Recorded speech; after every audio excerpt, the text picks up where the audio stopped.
Ketemu lagi dengan saya di channel Gua Saju, Seboto untuk usaha kecil, usaha menengah, usaha mikro ya, usaha pemula, terutama usaha pemula yang belum punya basic keahlian apa-apa gitu loh. Nah, kemarin saya pergi ke bengkel mobil, saya tanya-tanya dulu, kok bisa buka bengkel mobil gimana nih mas? Dia bilang, saya cuman beli alat-alat kunci-kunci mobil itu harganya kisaran 2,5 juta sama hidroliknya apa namanya itu dongkrak hidrolik itu yang biasa yang 1 ton 2 ton sama dongkrak boyo dan macam-macamnya gitu. Nah dan sampai sekarang berjalan dan rame gitu ya. Nah, bahkan tidak ada liburnya sebenarnya. Cuman karena mungkin saking capeknya itu hari Minggu, beliau ini libur, Mas Heri libur kan.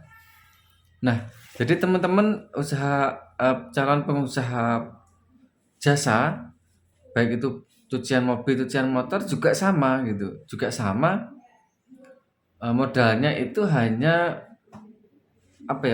modal barang, tapi barang itu dipakai untuk alat kerja. Bukan menjual barang, bukan transaksi barang. Tapi ketika membeli mesin itu digunakan untuk alat kerja. Maka eh, bagi teman-teman yang mungkin masih penasaran atau merasa modalnya kok besar sekali, ya karena berbanding lurus dengan hasilnya gitu. Kalau bengkel mobil itu dia selain modal kunci-kunci mobil ya kisaran sekitar 2,5 juta, tapi kalau itu waktu itu loh. Kalau sekarang itu kunci-kunci mobil itu 8 juta. Ya semua, ya kunci-kunci, kunci sok, kunci T, kunci pas, kemudian kompresornya. Jadi tukang bengkel itu sekarang harus punya kompresor, harus punya las, harus punya mesin las juga. Kemudian harus punya oli ya, persediaan oli mesin, oli samping, oli rem, oli kampas dan sebagainya. Pokoknya itu adalah bagian dari bahan yang sebagai pelayanan untuk bengkel mobil atau bengkel motor gitu. Tapi kalau di cucian mobil, cucian motor itu sebenarnya justru malah tidak terlalu membutuhkan banyak item ya. Cuman satu mesin, dua sampo, tiga sikat, yang ketiga lap kanebo sama lap microfiber sama air, ya sudah itu aja sebenarnya. Jadi lebih simpel daripada bengkel motor ataupun bengkel mobil. Yang berikutnya, bengkel mobil itu kan perlu keahlian khusus ya. Dan mereka itu juga saya lihat dari awal mereka juga belajar. Sebenarnya mereka tidak menguasai 100%. Tidak sepintar apa yang kita bayangkan. Buktinya saya servis dinamo starter mobil, dinamo ampere mobil, masih saya rasakan kurang enak, saya kembalikan lagi, diutak-utak lagi. Saya tidak enak lagi, utak-utak lagi. Kemudian saya servis sporing mobil, sporing ban mobil ya. Sekali belum enak saya kembalikan lagi, bayar lagi gitu. Jadi teman-teman kalau teman-teman punya keahlian di bidang otomotif, basicnya bisa buka bengkel mobil atau bengkel motor dari yang sederhana. Tidak tidak terlalu harus pintar semua ya, tidak terlalu harus menguasai semua. Kenapa? Karena guru yang paling baik itu kan pengalaman sebenarnya. Guru yang paling bisa memberikan pelajaran dan pengalaman kita itu adalah praktek di lapangan gitu. Praktek dari hal yang sampean bisa. Itu barulah ditingkatkan. Tapi pemilihan jenis usaha itu penting gitu.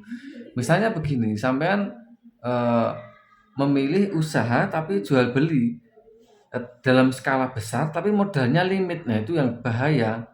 Itu yang sangat resiko tinggi gitu loh. Atau sampean itu mengharapkan mengharapkan sesuatu yang besar tapi modalnya kecil. Nah, itu hal yang mustahil juga. Atau 1001 gitu.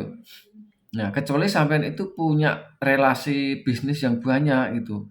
Relasi kerja, sampean punya keahlian yang luar biasa dari peringkat sekolahnya, dari apa namanya, bisa punya karya gitu loh. Punya karya, bisa membuat ini, bisa membuat itu, bisa membuat apa, penghemat BBM misalkan, penghemat BBM mobil, BBM motor. Nah, itu beda. Tapi kok sampean tidak punya keahlian khusus, tidak punya ijazah, sebenarnya sebenarnya ya menurut saya, cucian mobil motor itu udah hal yang paling gampang gitu. Nah, nanti kalau sampean sudah punya modal, silahkan sampean kembangkan di ranah yang lain. Semisal tambah oli, tap oli mobil, tap oli motor, atau ditambah skorlet motor, skorlet mobil, pasang skorlet, kemudian mungkin ke salon mobil, detailing mobil, ke apa, buka body repair mobil, motor atau kenteng, apa namanya dulu namanya itu ketok magic. Nah, ketok magic, tapi itu sebenarnya sederhana banget teman-teman, hanya perlu mencoba dan perlu alat saja dan sudah laku. Nah, ini yang perlu saya garis bawahi teman-teman. Ketika sampai membuka usaha cuci mobil motor itu sebenarnya pangsa pasarnya sudah ada.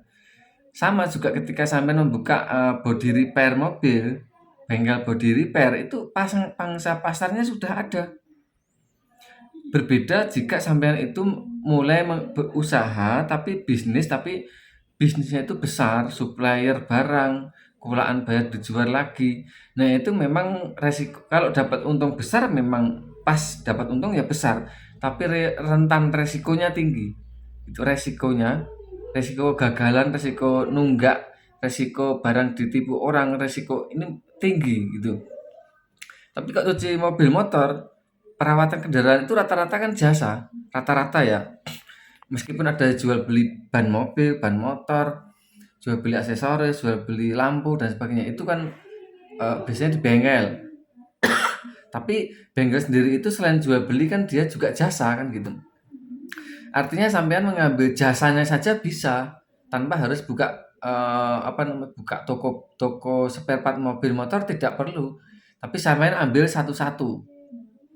Cuci motor dulu, cuci mobil dulu, kemudian mungkin body repair mobil, mungkin tambah las, mesin las ya, nanti bisa ngelas dikit-dikit, ngelas body motor mobil itu, knalpot mobil, knalpot motor ya gitu. Kemudian ditambah lagi, tambah lagi, tambah lagi, sampai nanti sampean itu bertambah kemampuannya, keahliannya itu diasah pelan-pelan. Itu sehingga layanan di tempat sampean itu juga semakin banyak dan sampean juga punya pelanggan yang semakin banyak itu. Kalau cuci motor mobil aja itu bagus. Sudah bagus untuk memulai usaha dan memulai bisnis. Tapi kalau sampean mau mengembangkan untuk variasi layanan yang lain itu juga lebih bagus. Artinya usaha Anda akan lebih bonafit, lebih dikenal orang. Sampean akan dikenal orang gitu loh. Gitu teman-teman ya. Jadi saya tidak bisa berbicara panjang lebar. Intinya teman-teman yang minat usaha dan belum punya pengalaman dan juga modalnya tidak banyak, silahkan gabung join grup di kemitraan iPower. Nanti ada edukasinya, ada tutorialnya, ada cara hitung-hitungannya gimana cara mendatangkan pelanggan gitu. Nah, teman-teman barangkali juga ada yang minat sama mesin iPower yang saya tawarkan kemarin. Alhamdulillah beberapa mitra sudah masuk di grup member resminya. Tetapi ada yang belum, itu mungkin karena uangnya, dananya kurang. Kalau kurang itu jangan dipegang, titipkan saja, titipkan ke saya bisa. Nanti kalau udah komplit dilunasi gitu caranya. Gitu. Ndak saya amanah, ndak, insya Allah ndak hilang. Ada, saya ndak pernah utak-utak rekening orang ya. Uang orang saya ndak pernah utak-utak gitu. Titipkan, nanti begitu ada uangnya digenepi baru mesin saya kirim. Tapi saat ini karena ekspor impor itu sedang bermasalah, mungkin karena di pelabuhan kemarin ada truk yang terguling di pelabuhan kan ya, karena badai di pelabuhan Merak itu ada badai, dan musim Januari akhir Desember sampai Januari itu kalau di samudra, di laut itu kan airnya sedang naik. Jadi sedang ada gelombang-gelombang besar gitu kan. Jadi ekspor impor ini sementara belum. Tapi mesin iPower 1.700 sudah habis ya. Sudah habis barusan 2 hari kemarin. 3.500 sudah 1 bulan kemarin. Sekarang ini masih ready yang 3.200 plus. Nah, silahkan teman-teman yang minat saja, yang minat dan mau dibimbing usahanya, mau dapatkan bonusnya, silahkan kontak saya. Nanti saya kasih harga miring dan ada bonusnya. Gitu teman-teman. Semoga bermanfaat. Teman-teman tetap semangat. Kalau teman-teman masih kerja karyawan ya kerja saja, tapi sambil merintis usaha gitu.